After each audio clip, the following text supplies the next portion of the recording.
नमस्कार साथियों, आज मैं आपके सामने मेवाड़ राजवंश का एक ब्लूप्रिंट, एक खाका लेके आया हूं। आप इसे मेरे साथ सुनिए, समझिए और एक स्ट्रक्चर अपने माइंड में बिठाइए जो प्रतियोगी परीक्षाओं के लिए बहुत ही महत्वपूर्ण है। मेवाड़ राजवंश मलेच्छों का दमन करने के कारण मलेच्छ पाट से मेदपाट और मेदपाट से मेवाड़ बना। मेवाड़ का प्राचीन नाम मेदपाट, प्राचीन नाम क्या है तो मेदपाट। इसे कहीं कहीं प्रागवाट के नाम से भी जाना गया है। तो प्राचीन नाम मेदपाट या प्रागवाट। अपने उदयपुर, राजसमंद, चित्तौड़ और भीलवाड़ा ये मेवाड़ में आते हैं। अब अपने को इसमें सलूम्बर को भी शामिल करना है। उदयपुर जो है, इस उदयपुर के क्षेत्र के अंदर जो मेवाड़ राजवंश है, इस मेवाड़ राजवंश के अंदर वंश है गुहिल। ये गुहिल गुहादित्य ने 566 ईस्वी के अंदर इसकी स्थापना की थी। उसके बाद में जब अलाउद्दीन खिलजी ने रतन सिंह को पराजित कर दिया था, तो उसके बाद में यहाँ पर राणा हम्मी ने सिसोदिया वंश की स्थापना की। इसलिए वंश गुहिल और सिसोदिया दोनों, गुहिल वंश की स्थापना गुहादित्य करेगा और सिसोदिया वंश की स्थापना राणा हम्मीर करेगा। यहाँ की जो कुलदेवी है उनका नाम है बाण माता, जिन्हें बायण माता भी कहते हैं। और इनका जो मूल मंदिर है वो प्रतापगढ़ में स्थित है। उदयपुर में भी है, हर जगह रहेगा जहां जहां इनकी राजधानियां रहेगी। इनके जो आराध्य देव है उनका नाम है एकलिंग जी। एकलिंग जी का जो मंदिर है वो कैलाशपुरी उदयपुर के अंदर है। काले संगमरमर से 4 मुखी शिवलिंग बना हुआ है। एकलिंग जी को मेवाड़ की महाराणा मूल रूप से मेवाड़ का शासक मानते हैं और महाराणा अपने आप को उनका दीवान मानते हैं। एकलिंग जी के जो पुजारी थे हरित ऋषि, उन हरित ऋषि का आशीर्वाद मिला। तत्कालीन समय में बप्पा रावल ने बहुत बड़ी सेना इकट्ठी की और चित्तौड़ दुर्ग के निर्माता चित्रांगन मौर्य के वंशज मान मौर्य को बप्पा रावल ने पराजित किया और 734 ईस्वी में मेवाड़ की स्थापना की। तो जो मेवाड़ है, इस मेवाड़ का जो संस्थापक है वो संस्थापक है बप्पा रावल। बप्पा रावल ने 734 ईस्वी के अंदर मेवाड़ की क्या कर दी, स्थापना कर दी। मेवाड़ का जो राज चिन्ह है उसके ऊपर एक साइड के अंदर एक क्षत्रिय है और एक साइड के अंदर एक भील योद्धा है। मेवाड़ के राज चिन्ह के ऊपर अंकित है कि जो दृढ़ राखे धर्म को ताहि राखे करतार, ये उनकी धर्मनिष्ठा का प्रतीक है। मेवाड़ जो है, उस मेवाड़ ने 734 ईस्वी में, बप्पा रावल ने 734 ईस्वी में मेवाड़ की स्थापना की। बप्पा रावल ने 734 ईस्वी में चित्तौड़ दुर्ग के निर्माता चित्रांगन मौर्य के वंशज मान मौर्य को बप्पा रावल ने हराया और मेवाड़ की स्थापना की। और उसके बाद में 1615 में राजपूत सरदारों के समझाने पर अपनी इच्छा के विरुद्ध मेवाड़ के वीर श्रोमणी महाराणा प्रताप के पुत्र अमर सिंह ने जब जहांगीर से 1615 के अंदर संधि की, तब तक 800 वर्षों तक एक ही क्षेत्र के ऊपर शासन करने वाला विश्व का एकमात्र जो राजवंश है वो मेवाड़ राजवंश है। तो विश्व में सर्वाधिक समय तक एक ही क्षेत्र पर शासन करने वाला राजवंश मेवाड़ राजवंश। यहाँ के महाराणाओं को हिंदुआ सूरज कहा जाता है। इस मेवाड़ राजवंश का एक सामान्य सा स्ट्रक्चर मैं आपको समझाना चाह रहा हूं कि जो गुहिल वंश की स्थापना है वो करता है गुहादित्य। ये जो गुहादित्य है मूल रूप से बड़नगर गुजरात का था। पिता का नाम शिलादित्य, माता का नाम पुष्पावती था। कहते हैं कि जो गुहिल है, इस गुहिल ने एक छोटा क्षेत्र के ऊपर साम्राज्य बनाया और इसका जो वंश है वो कहलाता है गुहिल वंश। गुहादित्य के जो सिक्के हैं वो आगरा से मिले हैं, जो इस हो सकता है इनके साम्राज्य विस्तार का प्रतिग्रह हो। ये गुहादित्य का जो वंशज होता है उसका नाम होता है नागादित्य और इस नागादित्य ने नागदा की स्थापना की। गुहिल वंश की जो स्थापना है, वंश की जो स्थापना है वो गुहिल वंश की कौन करता है, गुहादित्य करता है 566 ईस्वी के अंदर। नागादित्य ने नागदा की स्थापना की और इसे मेवाड़ की पहली राजधानी बनाया। तो जो मेवाड़ की जो राजधानियां है, उस राजधानी में पहली राजधानी नागदा बनेगी। नागदा राजधानी जब जैत्र सिंह के समय इल्तुतमिश आक्रमण करेगा, नागदा को जलाकर राख कर देगा, तब जैत्र सिंह 1234 ईस्वी में अपनी राजधानी नागदा से हटाकर नगरी ले जाएगा। फिर नगरी के बाद में उदय सिंह 1559 में उदयपुर की स्थापना करेगा और राजधानी उदयपुर को बनाएगा। उसके बाद में 1585 के अंदर महाराणा प्रताप अपनी राजधानी चामुंड को बनाएंगे। तो इस तरह से इनकी राजधानियां परिवर्तित होगी। अपन आगे से आगे करेंगे। इस नागदा के अंदर बप्पा रावल और कुंभा दोनों की छतरी नागदा के अंदर। नागदा के अंदर एक सहस्त्र भाव का मंदिर है जिसे सांस भाव का मंदिर भी कहा जाता है। इस तरह के देवरानी जेठानी का मंदिर अपने माउंट आबू सिरोही के अंदर है, जो तेजपाल और वास्तुपाल ने उस मंदिर का निर्माण कराया था। 7 सहेलियों का मंदिर झालरापाटन झालावाड़ के अंदर है। इस तरह से सांस भाव का मंदिर नागदा, उदयपुर, बप्पा रावल और कुंभा की छतरी नागदा, उदयपुर। नागदा की स्थापना नागादित्य ने की और इसे पहली राजधानी बनाया। इस नागादित्य के बाद में महेंद्र द्वितीय का एक पुत्र है जिसका नाम है बप्पा रावल। बप्पा रावल, इस बप्पा रावल का मूल नाम है कालभोज। बप्पा रावल 35 हाथ की धोती पहनता था, 16 हाथ का दुपट्टा डालता था, 8 हाथ को दुपट्टो इस साइड में, 8 हाथ को दुपट्टो इस साइड में। 35 हाथ की धोती, 16 हाथ का दुपट्टा, 32 मण का खड़ग रखता था। एक मण के अंदर 40 केजी होता है। इस तरह से 32 मण का ये खड़ग रखता था और 12 बकरे प्रतिदिन सेवन करता था। 4 सुबह ब्रेकफास्ट में, 4 लंच में और 4 डिनर के अंदर। इस तरह विशाल का शरीर वाला व्यक्ति था बप्पा रावल। ये बप्पा रावल एकलिंग जी लकुली संप्रदाय की एक पीठ है, जहां एकलिंग जी का मंदिर है कैलाशपुरी उदयपुर के अंदर, नागदा के अंदर ही है। वहां पर 4 मुखी शिवलिंग है, भगवान शिव का शिवलिंग है। 4 मुखी शिवलिंग है, काले संगमरमर से बना हुआ लकुली संप्रदाय की एक पीठ है। लकुली संप्रदाय पाशुपत संप्रदाय का ही एक जैसे एक उसका वेरिएशन है। वहां पर एकलिंग जी के पुजारी थे हरित ऋषि। उस हरित ऋषि में जब इसके पिता महेंद्र द्वितीय शासक थे तब बप्पा रावल उनकी गायें चराता था। तो हरित ऋषि ने प्रसन्न होकर बप्पा रावल को आशीर्वाद दिया। बप्पा रावल को खजाना मिला। बप्पा रावल ने बहुत बड़ी सेना इकट्ठी की और चित्तौड़ दुर्ग के ऊपर तत्कालीन समय में चित्रांगन मौर्य, जो चित्तौड़ के किला बनाने वाला है, उसका वंशज मान मौर्य वहां पर शासक था। तब इस बप्पा रावल ने मान मौर्य को पराजित कर दिया और मेवाड़ की स्थापना कर दी। कब करी? तो 734 ईस्वी में। इसलिए मेवाड़ का संस्थापक कौन है? बप्पा रावल। सीवी वैद्य ने एक ऐसा राजवंश जो स्थापित किया और वर्षों तक चला था, इसलिए सीवी वैद्य ने बप्पा रावल की तुलना चार्ल्स मार्टल से की। बप्पा रावल जो है, इसने सबसे पहले मेवाड़ में सोने के सिक्के चलाए। अपने आराध्य एकलिंग जी का इन्होंने मंदिर बनाया। ये जो बप्पा रावल है, इस बप्पा रावल की जो समाधि है वो नागदा के अंदर है। इस बप्पा रावल के बाद में एक अल्लट नाम का शासक बनता है। ये जो अल्लट जो शासक बनता है, इसका विवाह हूण राजकुमारी हरिया देवी के साथ में होता है। हरिया देवी कौन है? हूण राजकुमारी। मैंने बताया था कि जो हूण है, उन हूणों के अंदर अपने बारडोली जो चित्तौड़ है, रावतबाटा तहसील के अंदर है, वहां पर एक गुप्तकालीन शिव मंदिर मिला है। जो सबसे प्राचीन गुप्तकालीन शिव मंदिर है वो हूण राजा तोरमान के पुत्र मिहिर कुल ने उसका निर्माण किया था। हूण राजकुमारी हरिया देवी के साथ में अल्लट का विवाह होता है। अल्लट के समय नागदा तो राजधानी है ही, मगर अल्लट के समय आहड़ जो उदयपुर के पास में स्थित स्थल है, आई नदी के किनारे के ऊपर, वो आहड़ कस्बा एक समृद्ध नगर हो गया था। इसलिए मेवाड़ की दूसरी राजधानी अल्लट ने किसको बनाया? आहड़ को बनाया था। इसी अल्लट ने सबसे पहले मेवाड़ के अंदर नौकरशाही की स्थापना की थी। इस अल्लट के बाद में एक शासक बनता है जिसका नाम होता है शक्ति कुमार। यह शक्ति कुमार 10वीं शताब्दी के अंदर चित्तौड़ का शासक बनता है। इसके समय बालवा के जो परमार हैं वो परमार शक्तिशाली होते हैं और परमार राजा मुंज, ये जो परमार राजा मुंज है वो चित्तौड़ के ऊपर आधिपत्य कर लेता है और इसका जो मुंज का जो वंशज होता है वो होता है परमार राजा भोज। इस परमार राजा भोज ने चित्तौड़ दुर्ग के अंदर त्रिभुवन नारायण का मंदिर, त्रिभुवन नारायण का मंदिर चित्तौड़ दुर्ग में किसने बनाया? परमार राजा भोज ने। इसके बाद में जो लाखा का पुत्र मोकल है वो इस त्रिभुवन नारायण मंदिर का जीर्णोद्धार कराएगा और इसे समदेश्वर मंदिर नाम देगा। तो ये जो त्रिभुवन नारायण का मंदिर और परमारों से संबंधित अपने, ये वही है, कहाँ राजा भोज और कहाँ गंगो तेली। इस शक्ति कुमार के बाद में एक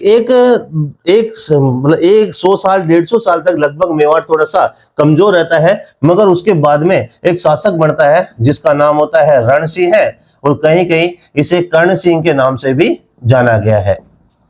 इस रण सिंह और कर्ण सिंह के समय जो घटना घटती है वो होती है कि इसका एक पुत्र तो होता है क्षेम सिंह है और एक पुत्र होता है जिसका नाम है राहत या माहत। राहपुर महापुर, ये दो नाम है, ऐसे है, इसको ऐसे भी जाना जाता है। तो होता क्या है कि जो इतिहास की जानकारी होती है वो तो यह हमें पुस्तकों से होती है, किताबों से होती है, ताम्रपत्रों से होती है, शिलालेखों से होती है। तो जो अपने अपने प्रभाव से अलग लोगों ने अलग अलग चीजें लिखी गई है, इसलिए अपने को जो इतिहास है उसके अंदर थोड़ा वेरिएशन मिलता है। तो अपना माइंड भी अपने को खुला रखना चाहिए। हाँ यार ये तारीख है तो ये तारीख है, तो हाँ यार उसको एवरेज बिठा के चलना पड़ता है। एग्जामिनर कभी आपका नुकसान कभी नहीं कर सकता, कोर्ट पड़ा हुआ उसके लिए। जो सेमसी है, राहप है, इस राहप और महाप को सिसोदा गांव की जागीर मिलती है और ये सिसोदा गांव में रहने के कारण ये सिसोदिया कहलाएंगे। जबकि शासक कौन बनता है? शेमसिंह बनता है। तो ये जो राहप और महाप है ये अपने आगे राणा लगाने लग गए और ये शेमसिंह है ये और अपने आप ही क्या लगाते हैं? रावल लगाते हैं। तो रावल रतन सिंह, इस तरह से। शेमसिंह के दो लड़के होते हैं, एक का नाम होता है सामंत सिंह और एक का नाम होता है कुमार सिंह। सामंत सिंह और कुमार सिंह। ये जो सामंत सिंह है, ये जब शासक होता है, ये 1172 वाला समय होता है। इस समय जो अपने कीर्तिपाल चौहान है, जो सोनगरा चौहान है, वो जालोर को जीत लेता है और एक शक्तिशाली शासक बन जाता है। तब कीर्तिपाल चौहान मेवाड़ की स्थिति के ऊपर मेवाड़ पे आक्रमण करता है और कीर्तिपाल चौहान सामंत सिंह को पराजित कर देता है। कीर्तिपाल चौहान, ये कीर्तिपाल चौहान सामंत सिंह को पराजित करता है। तब सामंत सिंह मेवाड़ को छोड़कर वागड़ क्षेत्र में आ जाता है। खुले रूप में व्याघ्र घूमते, व्याघ्रवार वाघवार से वागड़ बना, इसे पुष्प प्रदेश भी कहते हैं। तो ये वागड़ है डूंगरपुर और बांसवाड़ा का क्षेत्र है। तो अभी डूंगरपुर और बांसवाड़ा नहीं है, तो ये वागड़ क्षेत्र में आ जाता है और अपनी राजधानी बनाता है बड़ौदा। फिर इसके बाद में इसका एक वंशज होता है जिसका नाम होता है डूंगर सिंह। ये डूंगर सिंह 1358 ईस्वी के अंदर डूंगरपुर की स्थापना करता है और इसका वंशज और होता है जिसका नाम होता है जगमाल। ये राणा सांगा का साथ देता है और 1527 के अंदर बांसवाड़ा की स्थापना करता है। तो सामंत सिंह वागड़ क्षेत्र में आ गया। वागड़ क्षेत्र में डूंगर, इसके वंशज डूंगर सिंह ने 1358 में डूंगरपुर की स्थापना की और इसके वंशज जगमाल ने 1527 में बांसवाड़ा की स्थापना की। ये जो कुमार सिंह, जो शेमसिंह का छोटा लड़का होता है, ये कीर्तिपाल चौहान को क्या कर देता है? पराजित कर देता है और मेवाड़ का शासक कौन बन जाता है? कुमार सिंह बन जाता है। तो यहां से मेवाड़ का शासक कौन बन गया? कुमार सिंह बन गया। ये जो कुमार सिंह है, इस कुमार सिंह के बाद में जो शासक आते हैं उनमें एक शासक होता है जेत्र सिंह। इस जेत्र सिंह के समय इल्तुतमिश आक्रमण करता है। इल्तुतमिश आक्रमण करता है और नागदा को जलाकर क्या कर देता है? राख कर देता है। तब ये जेत्र सिंह 1234 ईस्वी के अंदर नागदा से हटाकर अपनी राजधानी बनाता है नगरी को। नगरी का प्राचीन नाम मध्यमिका, जो किसी समय सीवी जनपद की राजधानी थी। इस जेत्र सिंह इसको क्या बनाता है? राजधानी बना देता है। जेत्र सिंह के बाद में एक महाराणा तेज सिंह बनता है। ये जो तेज सिंह जब शासक होते हैं तो इन तेज सिंह के समय अपने मेवाड़ के अंदर, आहड़ के अंदर कमल चंद द्वारा 1261 के अंदर राजस्थानी चित्रकला का प्रथम चित्र बनाया जाता है, श्रावक प्रतिक्रमण सूत्र चूर्णी। राजस्थानी चित्रकला के उस समय कटप सूत्र सोमेश्वरम और सुपासनाचर्यम ये अपने श्रावक प्रतिक्रमण सूत्र चूर्णी के बाद बने हुए चित्रों के नाम हैं। तो तेज सिंह के समय 1261 के अंदर कमल चंद इस द्वारा राजस्थानी चित्रकला का प्रथम चित्र बनाया जाता है आहड़ के अंदर, श्रावक प्रतिक्रमण सूत्र चूर्णी। इस तेज सिंह के बाद में जो शासक होता है उसका नाम होता है समर सिंह। इस समर सिंह का जो एक लड़का होता है उसका नाम होता है कुंभकर्ण। ये कुंभकर्ण चला जाता है नेपाल और वहां पर नेपाल में राजशाही की स्थापना करता है और इसका एक लड़का होता है जिसका नाम होता है रतन सिंह और ये रतन सिंह 1301 के अंदर मेवाड़ का शासक बनता है। तो मेवाड़ का शासक बनता है रतन सिंह, 1301 में शासक बनता है और 1303 तक रहता है। ये रतन सिंह अपने रावल रतन सिंह है। ये जो रतन सिंह है ये छोटा था, राजकुमार था, तब इसके पास एक तोता उड़ता उड़ता आता है। जिसे अपन गागरोनी तोता कहते हैं, हीरामणि तोता कहते हैं, वो हीरामणि तोता इसके पास आता है और कहता है कि मेरी जो मालकिन थी पहले वो इतनी खूबसूरत थी, इतनी खूबसूरत थी, इतनी खूबसूरत थी कि गले में उसके पानी दिखता था।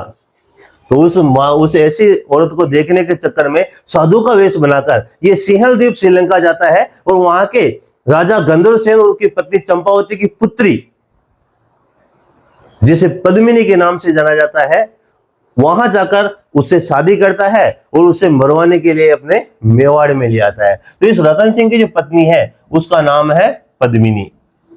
पद्मिनी के रूप का वर्णन हीरामन तोते ने रतन सिंह के समक्ष किया था। इस रतन सिंह का एक पद्मिनी, सिंहलद्वीप श्रीलंका के राजा गंधर्वसेन और चंपावती की पुत्री पद्मिनी के रूप का वर्णन, जब पद्मिनी को राघव चेतन ने देखा, राघव चेतन इनका मंत्री था और राघव चेतन ने इनका अपमान किया इस रतन सिंह ने, और उस अपमान से व्यथित होकर राघव चेतन ने पद्मिनी के रूप का वर्णन जाकर तत्कालीन दिल्ली के जो बादशाह अलाउद्दीन खिलजी के समक्ष किया। तो राघव चेतन ने अलाउद्दीन खिलजी को मेवाड़ पर आक्रमण के लिए उत्साहित किया। अलाउद्दीन खिलजी की साम्राज्य विस्तार की नीति, चित्तौड़ दुर्ग का मालवा और गुजरात के रास्ते के ऊपर होना और सुंदरतम रानी पद्मिनी को पाने की इच्छा के स्वरूप अलाउद्दीन खिलजी चित्तौड़ के ऊपर क्या करता है, आक्रमण करता है। तो अलाउद्दीन खिलजी का आक्रमण होता है, ये होता है 1303 के अंदर। 8 माह का घेरा डालने के बाद भी अलाउद्दीन खिलजी जब चित्तौड़ दुर्ग को नहीं जीत पाता, तब कूटनीति से अलाउद्दीन खिलजी रतन सिंह को बंदी बना लेता है। गोरा पद्मिनी का चाचा, बादल पद्मिनी का भाई के नेतृत्व में केसरिया होता है और उनके 1600 पद्मिनी के नेतृत्व में 1600 राजपूत रानियों द्वारा जोहर किया जाता है। ये राजस्थान का सबसे बड़ा साका था, चित्तौड़ का पहला साका था, मगर राजस्थान का दूसरा साका था। साका जब होता है जब राजपूत केसरिया बाना पहनकर युद्ध में मरने के लिए उतरते हैं और राजपूत वीरांगनाएं अपने सतुत्व की रक्षा के लिए अग्निकुंड के अंदर स्नान करती है। जब केसरिया और जौहर, केसरिया युद्ध में राजपूत मरने के लिए जा रहा है और जौहर राजपूत वीरांगनाएं अग्नि दाह कर रही है, तो केसरिया और जौहर जब साथ में होता है तो उस घटना को कहते हैं साका। चित्तौड़ का जो पहला साका वो होता है 1303 में। अलाउद्दीन खिलजी चित्तौड़ दुर्ग को जीत लेता है। चित्तौड़ का नाम खिजराबाद रख देता है अपने पुत्र खिजर खां के और खुद कहा चला जाता है, आगे चला जाता है। अलाउद्दीन खिलजी यहाँ के बाद में 1308 के अंदर अलाउद्दीन खिलजी सिवाना के अंदर सातलदेव को रहता है, सिवाना का नाम खेराबाद रखता है। 1311 के अंदर कानड़देव सोनगरा को जालोर में रहता है, जालोर का नाम जलालाबाद रखता है। 1313 के अंदर जैसलमेर जाता है और वहां के शासक मूलराज भाटी को रहता है। इस रतन सिंह को हराने से पहले अलाउद्दीन खिलजी 1301 के अंदर रणथंभौर जाता है और वहां का शासक होता है हमीरदेव चौहान। रणमल और रतिपाल के गद्दारी के कारण हमीरदेव चौहान की हार होती है। हमीरदेव के नेतृत्व में केसरिया होता है और उसकी पत्नी रंगदेवी के नेतृत्व में जौहर होता है 1301 में रणथंभौर में। वो राजस्थान का पहला साका, राजस्थान का पहला साका रणथंभौर सवाई माधोपुर 1301। चित्तौड़ दुर्ग के अंदर 3 साके होते हैं, पहला ये है। अब अलाउद्दीन खिलजी अपने पुत्र खिजर खां को चित्तौड़ का क्या बना देता है, संरक्षक बना देता है। चित्तौड़ का संरक्षक बनता है अलाउद्दीन खिलजी का पुत्र खिजर खां का यहां मन नहीं लगता। तब खिजर खां मालदेव सोनगरा जो अलाउद्दीन खिलजी के का साथ दिया था 1311 के अंदर जालोर के युद्ध में, जो कानड़देव सोनगरा का रिश्तेदार था, तो अलाउद्दीन खिलजी का साथ दिया था, इसलिए खिजर खां मालदेव सोनगरा को चित्तौड़ का संरक्षक बना देता है और खुद कहां चला जाता है, दिल्ली। अब अपन बात करेंगे इस राहप और माहब के वंशज की। राहप और माहब का एक वंशज होता है जिसका नाम होता है लक्ष्मण सिंह। इस लक्ष्मण सिंह के 2 लड़के होते हैं, एक का नाम है अजय सिंह और एक का नाम है हरि सिंह। अजय सिंह के 2 लड़के होते हैं, एक का नाम है क्षेप सिंह है और एक का नाम है सज्जन सिंह है। ये जो क्षेप सिंह हैं ये महाराष्ट्र चले जाते हैं और इनकी 13वीं पीढ़ी के अंदर शिवाजी पैदा होते हैं। और हरि सिंह है, इस हरि सिंह का विवाह होता है चंदाना राजपूत महिला से।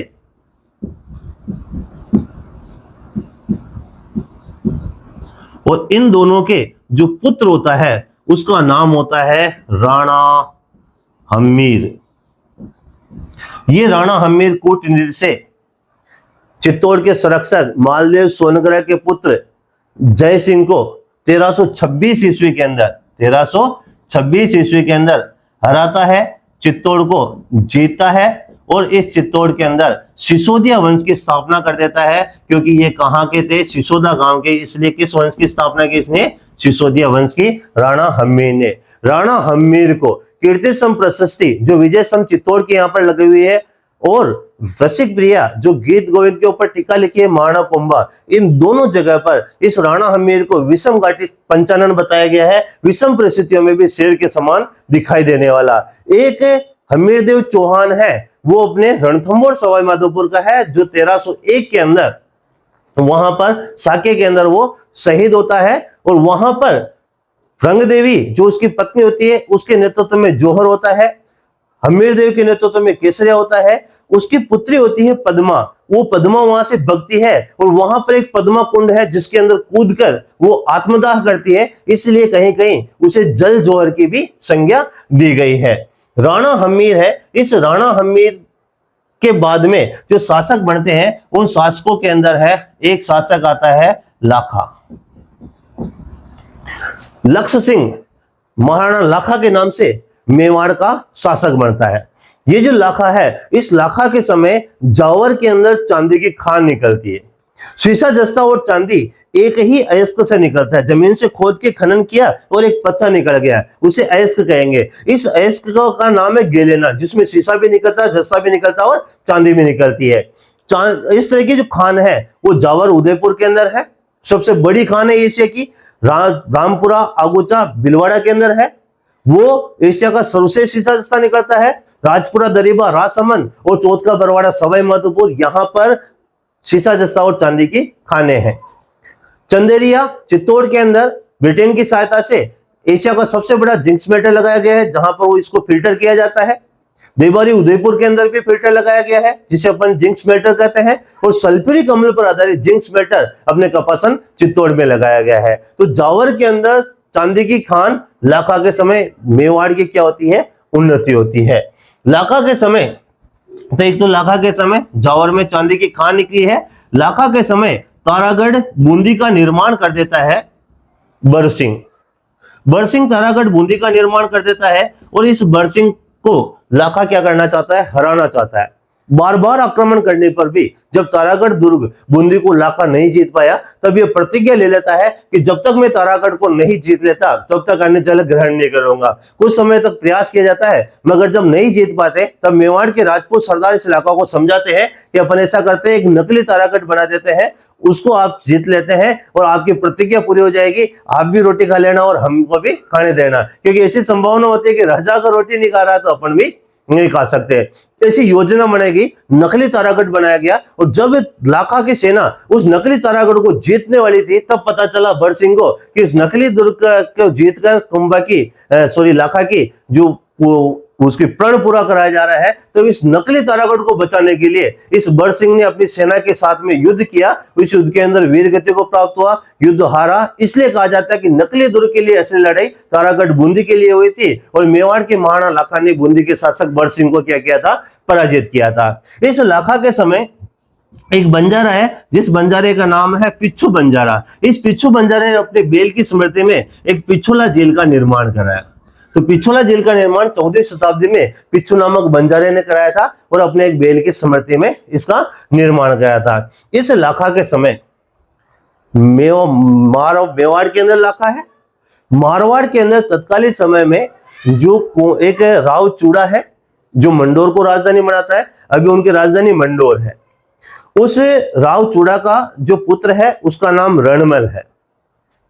राव चूड़ा ने अपने योग्य पुत्र रणमल की जगह अब उसके छोटे पुत्र कान्हा को उत्तराधिकारी बना दिया। अब रणमल चाहता है कि मेवाड़ का लाखा अगर मेरी सहायता करेगा तो मुझे मंडोर का शासक बना देगा। तो रणमल चाहता है कि अपनी बहन हंसाबाई का विवाह है मैं लाखा के जो पुत्र हैं उसका नाम है चूड़ा। लाखा का पुत्र उसका नाम है चूड़ा। इस चूड़ा से मैं अपनी बहन हंसाबाई का रणमल कह रहा है कि मैं अपनी बहन हंसाबाई का विवाह चूड़ा से करा दूं तो लाखा मेरा बेई बन जाएगा, मेरा सपोर्ट करेगा और मुझे मंडोर का शासक बना देगा, क्योंकि मेरे पापा राव चूड़ा ने उत्तराधिकारी कान्हा को बना दिया। ऐसी योजना के तहत ये नारियल भेजता है लाखा के पास में। किसके लिए भेजा? चूड़ा के लिए। 80 साल का लाखा मन में फुसफुसाया, पर काश मैं जवान होता तो शादी करता। ऐसी भावना किसको पता चल गई? चूड़ा को। पापा, इस लड़की के लिए आपके मन में ऐसा ख्याल आया है, ये तो मेरी माँ हो गई, मैं तो इसे कतई शादी नहीं कर सकता। रणमल के ज्यादा टेंशन तो नहीं हुई, पर टेंशन ये थी कि अगर मेरी बहन का विवाह लाखा से होता है तो आने वाले समय में चूड़ा राजा बनेगा। चूड़ा को जब ये बात पता चली तब ये चूड़ा ने भीष्म प्रतिज्ञा की कि मैं मेवाड़ की राजगद्दी का त्याग करता हूं और आने वाले समय में भी तुम्हें कोई टेंशन नहीं हो तो आजीवन ब्रह्मचर्य का भी क्या करूंगा? पालन करूंगा। ऐसी भीष्म प्रतिज्ञा देवदत्त ने ली थी, भीष्म पितामह ने ली थी, वैसे इसने ली, इसलिए इसे मेवाड़ का भीष्म कहा जाता है। तो मेवाड़ का भीष्म चूड़ा कहा जाता है। लाखा और हंसाबाई, रणमल की बहन का विवाह होता है और इनका जो पुत्र होता है उसका नाम होता है मोकल। ये मोकल मेवाड़ का क्या बनता है? शासक बनता है। ये मोकल वही है जिसने परमाराजा भोज के द्वारा त्रिपुर नारायण मंदिर का जो निर्माण कराया गया था उसका जीर्णोद्धार कराता है और इसका नाम समदेश्वर मंदिर रखता है। ये मोकल वही है जिसने बप्पा रावल के द्वारा जो एकलिंग जी का मंदिर बनाया गया था उसके चारों तरफ का ये क्या बनाता है? परकोटा बनाता है। मोकल की हत्या मेवाड़ के राजपूत सरदारों द्वारा, मेवाड़ चाचा और मेरा जो यहाँ के जो विरोधी थे उन लोगों ने इस मोकल की क्या कर दी? हत्या कर दी। मोकल की हत्या का बदला लेता है इसका मामा रणमल, मगर वो मेवाड़ की राजनीति में अनावश्यक हस्तक्षेप करने लग जाता है। तो मेवाड़ के राजपूत सरदार रणमल की क्या कर देते? हत्या कर देते। अब रणमल का लड़का है वो है जोधा मारवाड़ में, और इस मोकल का जो लड़का है वो है कुंभकर्ण, जो महाराणा कुंभा के नाम से शासक बनता है। अब कुंभा और जोधा, मोकल भी मर गया, रणमिल भी मर गया, अब कुंभा और जोधा ये दोनों मिलके एक संधि करते हैं जिसे अमल भावल की संधि कहा जाता है। इसके तहत ये मेवाड़ और मारवाड़ की सीमाओं का निर्धारण करते हैं। जोधा मारवाड़ में अपना डेवलपमेंट शुरू करता है और कुंभा मेवाड़ में अपना डेवलपमेंट शुरू करता है। तब शांति स्थापना होती है और जोधा 1459 में मेहरानगढ़ किले का निर्माण कराता है और कुंभा यहाँ पर कुंभलगढ़, अचलगढ़, चित्तौड़ के दरवाजे, चित्तौड़ के पूरे परकोटे का नवनिर्माण कराना, बसंती दुर्ग का निर्माण कराना, मांडलगढ़ दुर्ग का निर्माण कराना, विजय स्तंभ चित्तौड़ के अंदर बनाना, इस तरह के काम यहां पर कुंभा शुरू कर देता है। तो कुंभा और जोधा के मध्य आंवल बावल की संधि होती है। आंवल बावल, बावल मेड़ता नागौर के अंदर है। क्वेश्चन पूछा जाए कि बावल माता का मंदिर कहां पर, तो मेड़ता नागौर के अंदर। कुंभा अभिनव भट्टाचार्य, राजरायण, हिंदू सुल्तान, महाराजा धीराज, दान गुरु, हाल गुरु, परम गुरु, चाप गुरु, ऐसी कुंभा की उपाधियां थी। तो बहुत बड़ा विद्वान था। मेवाड़ के 84 में से 32 दुर्ग अकेले कुंभा ने बनाए थे। नए नए प्रयोग के कारण से अभिनव भट्टाचार्य कहा गया है। कुंभा के आश्रित विद्वानों में मंडन कुंभा का आश्रित विद्वान था, जिसने कुंभलगढ़ का मुख्य शिल्पी था मंडन। मंडन ने प्रासाद मंडन, राजवल्लभ मंडन, कोदंड मंडन, मंडन ने शिल्प मंडन, रूप मंडन, रूपावतार मंडन, इस तरह के मंडन ने बहुत सारे ग्रंथ लिखे। कान्हा व्यास, रमाबाई, भुवन कीर्ति, इस तरह के बहुत सारे विद्वान इस कुंभा के दरबार में थे। धर्णक शाह पोरवाल कुंभा का जो दरबारी था, जिसने रणकपुर जैन मंदिर का निर्माण किया था, उसकी प्राण प्रतिष्ठा की थी सोमसुंदर सूर्य ने, कुंभा का दरबारी था। कुंभा बहुत ही विद्वान भी था और विद्वानों का आश्रयदाता भी था। कुंभा ने खुद ने ग्रंथ लिखे हैं। कुंभा ने संगीत राज, संगीत का सर्वश्रेष्ठ ग्रंथ, संगीत मीमांसा, इन्होंने गीत गोविंद के ऊपर टीका लिखी, रसिक प्रिया, राग रत्नाकर की टीका, चंडी सत्य की टीका, हरि वार्तिक, वाद्य प्रबंध, कुंभा के लिखे हुए क्या थे? ग्रंथ थे। कुंभा ने मेवाड़ और मारवाड़ की सीमा पर जरगा और रागा पहाड़ियों के बीच में मेवाड़ की आंख कहलाने वाला कुंभलगढ़ का किला बनाया। द्वितीय रक्षा पंक्ति के तहत अचलगढ़ सिरोही का निर्माण करवाया। मारवाड़ की हाड़ौती वाली बॉर्डर को सेव करने के लिए मांडलगढ़ का निर्माण कराया। कुंभा ने मालवा का जो सूबेदार था महमूद खिलजी, उस महमूद खिलजी ने मोगल के हत्यारे एका और महपा पंवार को शरण दे दी थी। महमूद खिलजी मालवा की राजधानी मांडू थी, तो मांडू का सुल्तान महमूद खिलजी एका और महपा पंवार को शरण देता है। तब कुंभा उसके ऊपर आक्रमण करता है। सारंगपुर का युद्ध होता है 1437 के अंदर। कुंभा महमूद खिलजी को पराजित करता है और उस विजय की स्मृति के अंदर अपने आराध्य विष्णु को समर्पित चित्तौड़ दुर्ग के अंदर विष्णु स्तंभ का निर्माण कराता है, जिसे हम विजय स्तंभ के नाम से जानते हैं। 122 फीट ऊंचा, 157 सीढ़ियां, 9 मंजिला विजय स्तंभ है, जिसका शिल्पी जेता है। विजय स्तंभ को राजस्थान पुलिस का लोगो है विजय स्तंभ के ऊपर। विजय स्तंभ के अंदर जो प्रशस्ति लिखी हुई उसे कीर्ति स्तंभ प्रशस्ति कहते हैं, जो अत्रि भट्ट ने शुरू की थी और महेश भट्ट ने उसे क्या किया था, पूरा किया था। और अपन बात करेंगे उसके बारे में, मगर विजय स्तंभ और इन चीजों का जो निर्माता है कौन है, कुंभा है।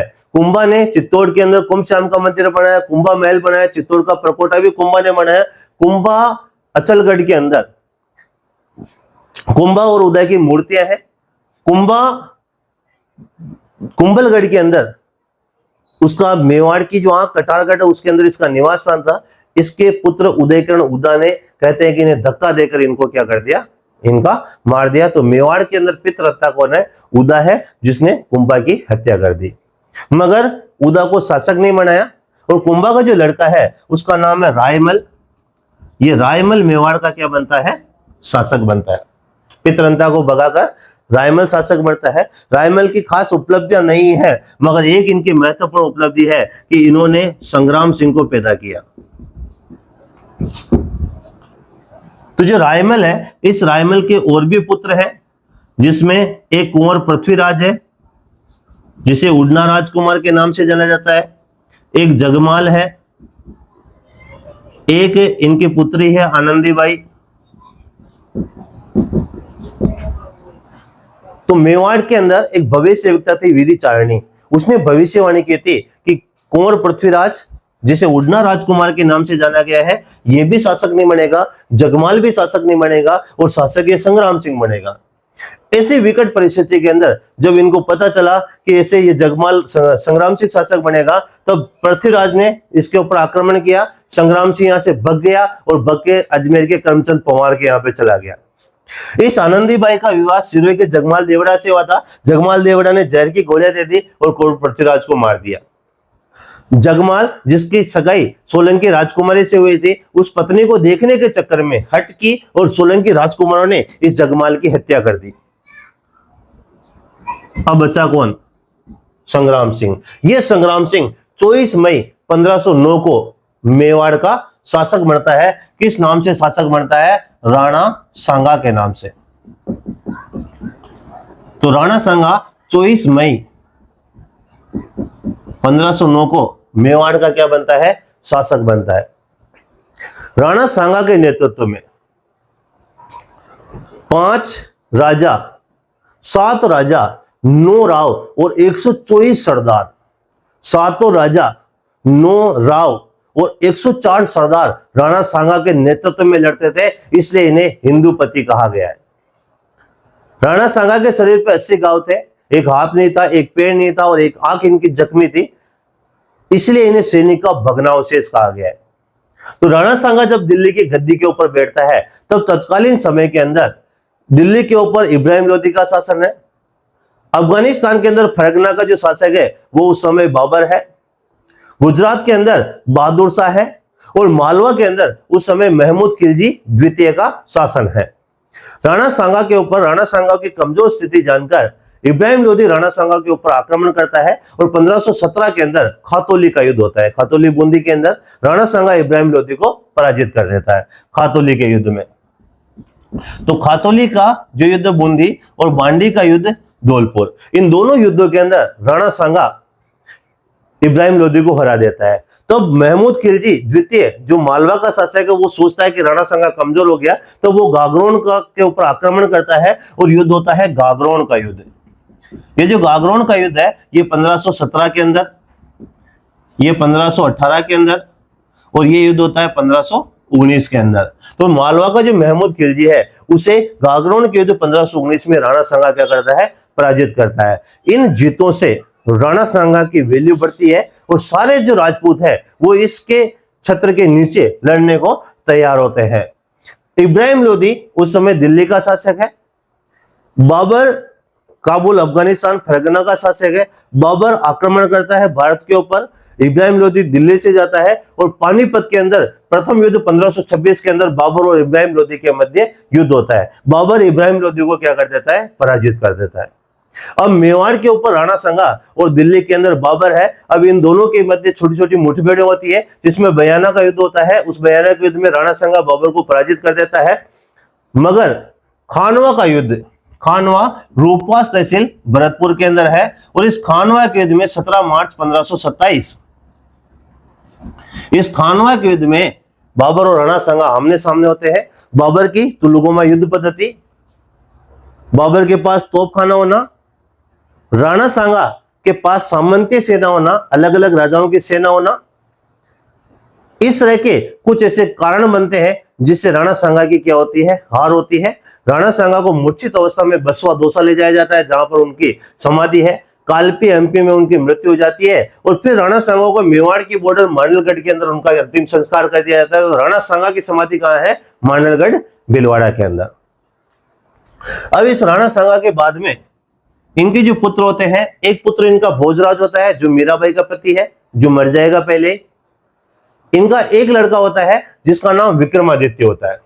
विक्रमादित्य के समय शासन की बागडोर कर्मावती संभालती है। विक्रमादित्य तो इस शासन की बागडोर कर्मावती संभालती है। तब गुजरात का बहादुर शाह इनके ऊपर आक्रमण करता है और यह घटना घटती है 1534 में। तब बहादुर शाह गुजरात आक्रमण करता है और इस समय देवलिया का रावत बाग सिंह केसरिया करता है और कर्मावती के नेतृत्व में जौहर होता है और ये चित्तौड़ का दूसरा शाखा था। इस विक्रमादित्य की हत्या दासी पुत्र बनवीर कर देता है।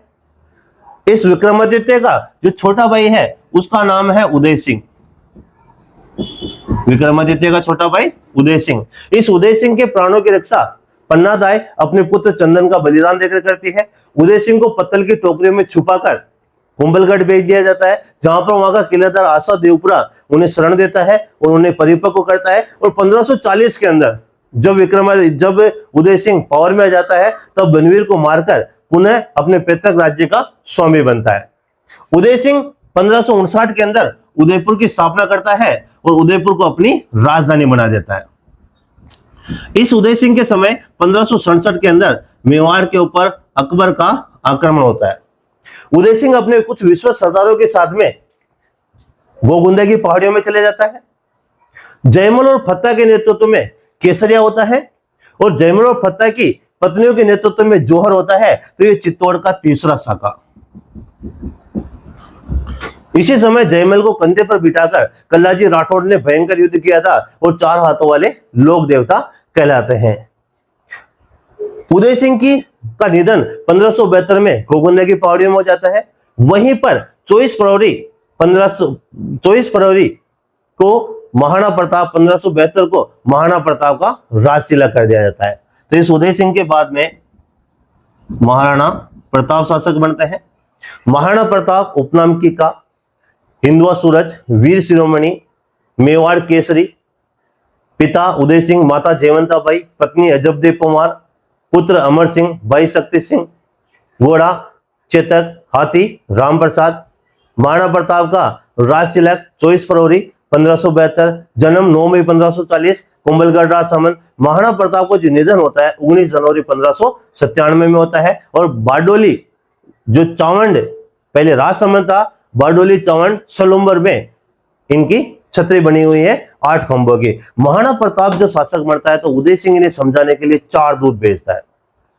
जलाल खां, मान सिंह, भगवान दास और टोडरमल क्रमशः है ये, इनको भेजता है। मगर महाराणा प्रताप नहीं मानते। तब अंतोगत्वा 18 जून 1576 को एक बहुत बड़ी सेना लेकर मान सिंह हल्दी घाटी के युद्ध में आता है और युद्ध होता है हल्दी घाटी का।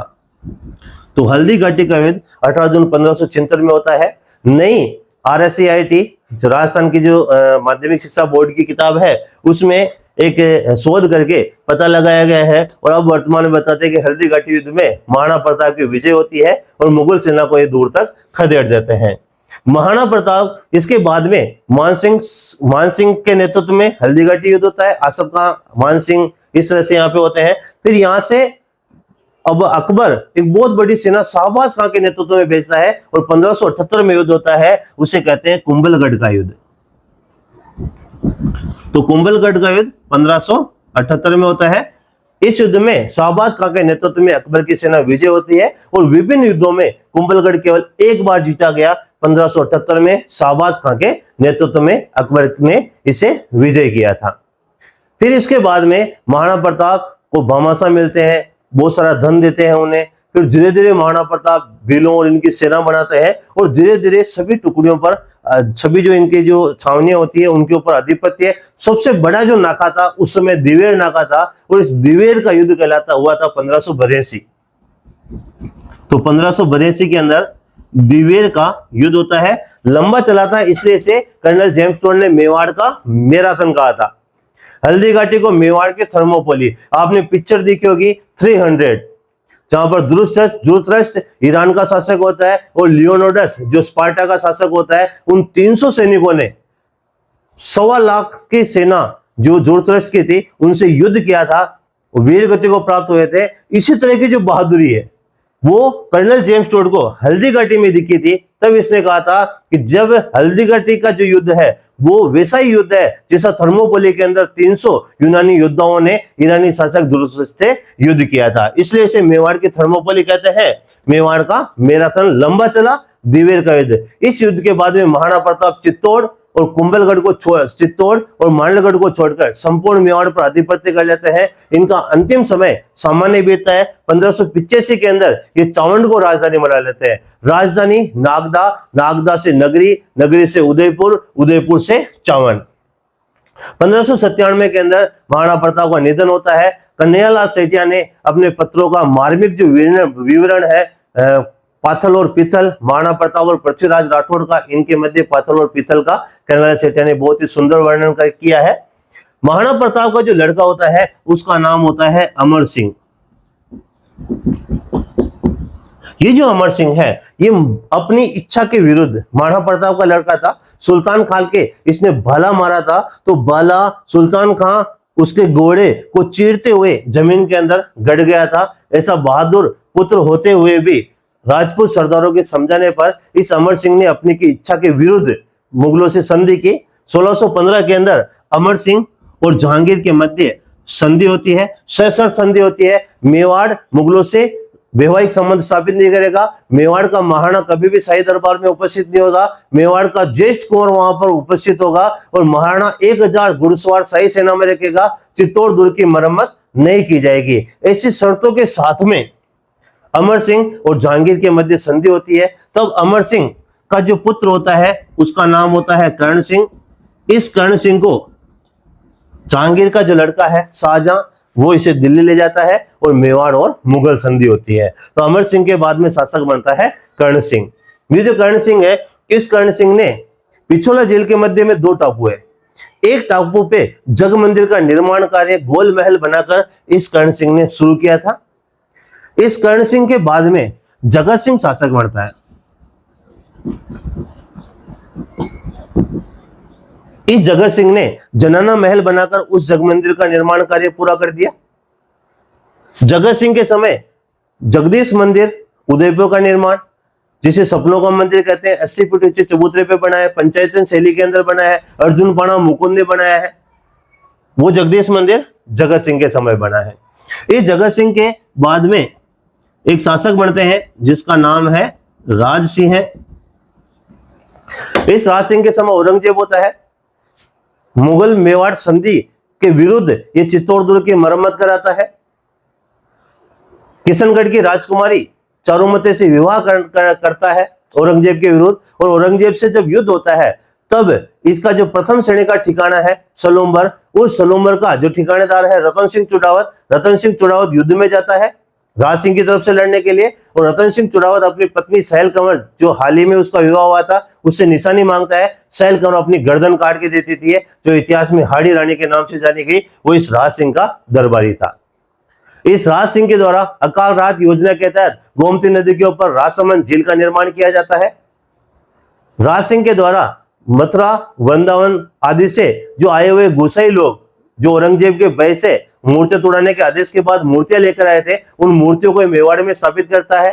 द्वारकाधीश जी की मूर्ति को कांकरौली में स्थापित करवाता है, और श्रीनाथ जी की मूर्ति को सिहाड़ गांव में स्थापित करता है, और सिहाड़ गांव का तब से नाम पड़ जाता है नाथ द्वारा। राज सिंह के समय की घटना है। इन राज सिंह का जो पुत्र होता है, उस पुत्र का नाम है जय सिंह। ये जय सिंह जयसमंद झील का निर्माण करता है, देवाली तालाब का निर्माण करता है, जिसे बाद में महाराणा फतेह सिंह के द्वारा जीर्णोद्धार कराकर उसका नाम फतेह सागर झील रख दिया जाता है। इस जय सिंह जी के बाद में एक शासक होते हैं जिसको अपन कहते हैं संग्राम सिंह। ये जो संग्राम सिंह है, ये संग्राम सिंह सहेलियों की बाड़ी उदयपुर का निर्माण कराते हैं, जो उस समय किसी समय बहुत ही सुंदर उद्यान था। राजस्थान के अंदर एक नंबर का उद्यान माना जाता था, जहां पर गुरुत्वाकर्षण से संचालित फव्वारे लगे हुए हैं, हरियाली महोत्सव का वहां पर मेला बढ़ता है, और पिछोला जी अपने फतेह सागर झील के प्रेशर से वहां पर क्या करते हैं, झरने चलते हैं, वहां के जो फव्वारे चलते हैं।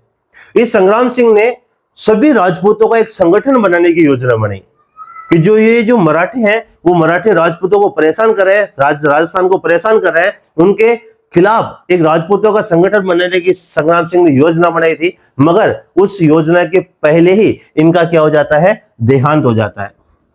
तब संग्राम सिंह का जो लड़का है, उसका नाम है जगत सिंह, और ये जगत सिंह कौन से नंबर को आ जाएगा, सेकंड। ये जगत सिंह पिछोला झील के अंदर एक में तो जग मंदिर बन गया, कर्ण सिंह ने शुरू किया, जगत सिंह प्रथम ने बना दिया। दूसरा जो टापू था, उस टापू के ऊपर इसने जग निवास महल का निर्माण करवाया। 17 जुलाई 1734 को मराठों के विरुद्ध राजपूतों एक संघ हुरडा सम्मेलन की अध्यक्षता किसने की, जगत सिंह ने। तो जगत सिंह के समय हुरडा सम्मेलन 1734 17 जुलाई। इस जगत सिंह के बाद में मेवाड़ का जो शासक निजी स्वार्थों के कारण हुरडा सम्मेलन विफल हो गया, और जगत सिंह के बाद में एक शासक बनता है जिसका नाम है भीम सिंह। इस भीम सिंह की जो पुत्री है, उसका नाम है कृष्णा कंवर, कृष्णा कुमारी। कृष्णा कुमारी की सगाई करता है भीम सिंह मेवाड़, भीम सिंह जोधपुर के साथ में।